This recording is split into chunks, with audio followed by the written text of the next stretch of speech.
Sharda recording studio Katihar Sameli Chandni Chowk चौराहा। आइल होली होली होली आइल होली होली होली आइल होली होली होली होली होली होली होली होली होली आइल होली होली होली आइल होली होली होली आइल होली होली होली होली होली होली। लाल पीला रंग पूरा ढार देल बा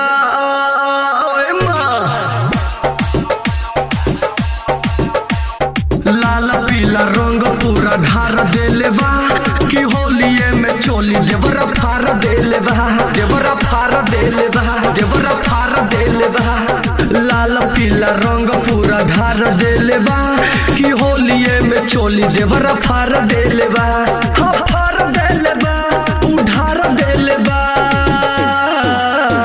लाल पीला रंग पूरा ढार देले बा कि होलिये में देवरा चोली फार देले बा। शारदा रिकॉर्डिंग स्टूडियो कटिहार समेली चांदनी चौक चौराहा। डीजे विकास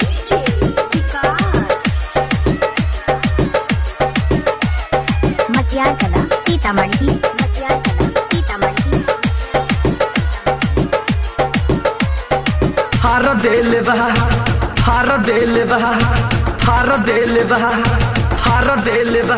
पीछा गाड़ी तो सारा घुसवला लगे पाजा में सगरी भीगवला हमसे फायदा तो पूरा उठवला भीतरी ले घुसा के लगवला।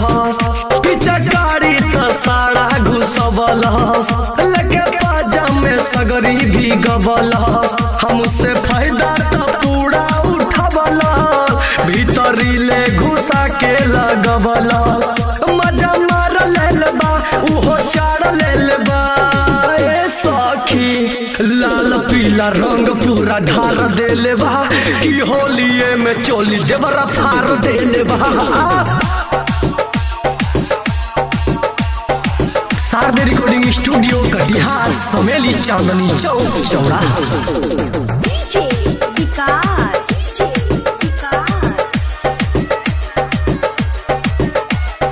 मटियार कला सीतामढ़ी मटियार कला सीतामढ़ी। फार देले बा फार देले बा फार देले बा फार देले बा। नहीं नीरज मनलो सहबतिया लेके आइल सगड़ी संगतिया राइटर दीपू कपिल रहे नतिया कैले देही के मोरे दुर्गतिया। नहीं नीरज मनलो सहबतिया लेके आइल सगड़ी संगतिया राइटर दीपू कपिल रहे नतिया कैले देही के मोरे दुर्गतिया।